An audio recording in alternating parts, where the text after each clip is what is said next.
Prince Harry had done hundreds of interviews since stepping down from royal duties, but nothing prepared him for the chaos that awaited him on the Howard Stern show. His team had warned him that Stern was unpredictable, provocative, and sometimes mercilessly blunt, but Harry, confident in his ability to stay composed, brushed off their concerns. He shouldn't have. The show's studio was packed. Bright lights, roaring laughter from the crew, a thick smell of coffee and adrenaline. Howard Stern sat behind his massive microphone, hair wild as ever, eyes gleaming with mischief. As Harry entered, Stern gave him a slow, dramatic clap. "Well, look who finally decided to bless my humble studio," Howard said loudly. Harry forced a smile. "Good to be here, Howard." "Oh, I know. Everyone comes here to confess something," Howard replied with a crooked grin. "Let's see what you've been hiding." The tension rose instantly. Harry's team exchanged worried glances through the studio's glass window. They had only been on air for 5 minutes when Howard fired his first shot. "So Harry," he began, leaning forward, "be honest, did you leave the royal family because you were sick of being the spare, or because Meghan told you to?" The studio fell silent. Harry's jaw clenched, but he kept his voice steady. "Howard, decisions like that aren't made by one person. My wife and I made that choice together for the well-being of our family." Howard said, pretending to take notes. "So Meghan made the decision." Harry exhaled sharply. "Howard. No, really. Blink twice if you need help," Howard joked into the mic. The crew burst out laughing. Harry didn't. He shifted uncomfortably, his military posture stiffening. "I'm here to talk openly, but I won't tolerate disrespect toward my wife." "Or me." Howard raised an eyebrow. "Oh, look at you, getting defensive already. Relax, my friend, this is radio. It's supposed to get messy." But Harry wasn't finding it amusing. Howard sensed it, and pushed harder. "Tell me this," he continued. "Do you ever miss being a royal? The fame, the money, the castles, the servants." "I didn't have servants," Harry cut in. "Sure you did." "I didn't," Harry insisted. Howard smirked. "So the palace ghosts did your laundry."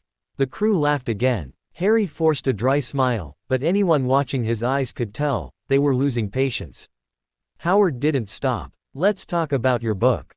You wrote about fighting with your brother, losing your virginity in a field, and doing questionable substances. Why tell the world all that?" "Because honesty matters," Harry said firmly. "People deserve to know the truth of who I am, not the version the tabloids fabricated." Howard leaned back with a dramatic sigh. "Come on, Harry. You wrote about your frostbitten, how do I put this nicely, royal jewels. Nobody forced you." Even Harry's team groaned behind the glass. "It was part of my story," Harry replied, trying not to lose his composure. Howard struck again. "So which was worse, getting frostbite down there or dealing with the press?" Harry chuckled politely, but it was thin and strained. Howard noticed. He leaned forward, voice lowering. "Okay, let's go deeper. Do you blame your family for how your mother's death was handled?" Harry froze. "Howard, that's very personal. That's why I'm asking." The room went still. Harry's face changed, quiet, stiff, guarded.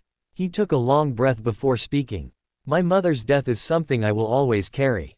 But I'm not here to assign blame. I'm here to talk about moving forward, healing, and—" "Oh, come on," Howard cut in.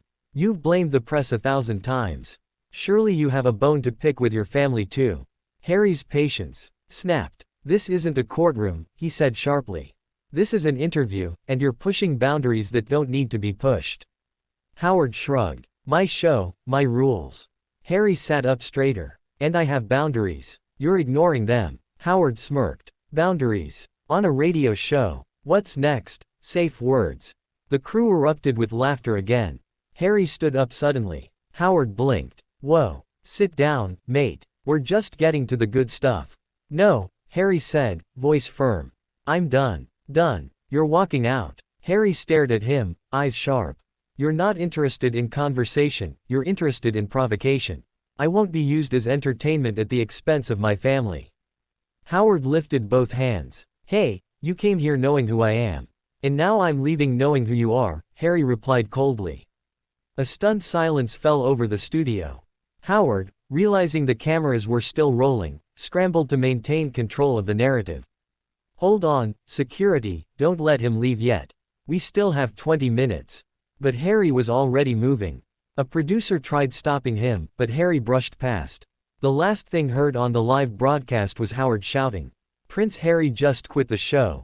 Unbelievable. Unbelievable." And then the door slammed. But what happened after he walked out shocked even Howard Stern. The hallway outside the studio was buzzing like a kicked beehive.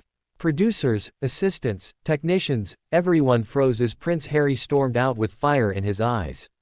His security guard, who had been waiting outside, instantly straightened. "Sir, everything all right?" he asked quietly. Harry didn't answer. He marched down the corridor toward the elevators, trying to steady his breath.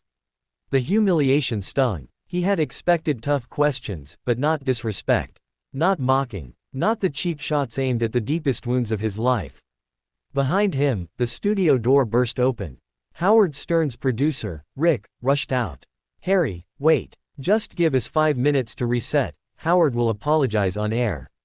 Harry stopped walking. He turned slowly, his face calm but cold.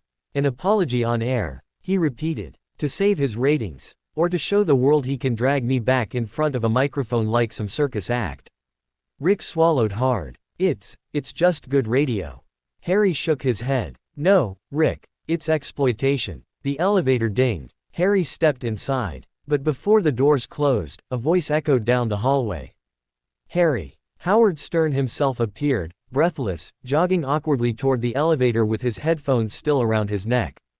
Harry pressed the button to close the doors. Howard stuck his foot in at the last second. The doors bounced open. "Don't walk out," Howard said, panting slightly. "This is the biggest moment of the year for my show." "That's exactly why I'm walking out," Harry replied. "You don't care about conversation. You care about shock value." Howard smirked. "Shock value is what keeps the world awake, my friend." Harry stepped out of the elevator, fury returning. "You think trauma is entertainment. You think my mother's death, my family, my life, these are punchlines." Howard shrugged. "Everyone's life is content now." "Not mine," Harry said. "Not anymore." A few staff members tried to intervene, sensing that the confrontation was spiraling into live TV disaster territory. But Howard pushed forward. "Look, Harry, people want the truth. I ask the questions they're too scared to ask." Harry laughed bitterly. "No, you ask the questions you know will go viral." Howard's eyes narrowed. "Everything goes viral if you're you. And everything becomes toxic in your hands," Harry shot back. The hallway fell dead silent.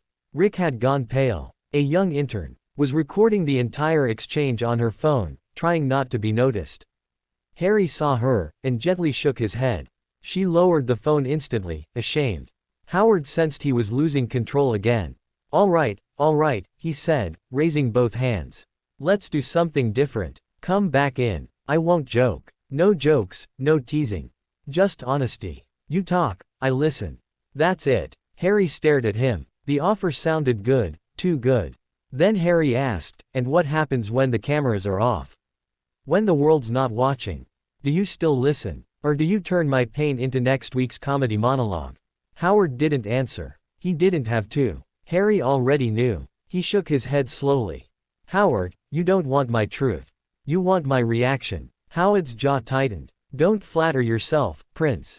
Harry stepped closer. "I'm not flattering myself. I'm exposing you." A beat of silence. Howard's confidence flickered. For once, the king of radio looked cornered. Then Howard snapped. "You know what, fine. Leave. I don't need you. I've had bigger guests than you. You want to walk out? Walk out." Harry stared calmly. "I was already doing that."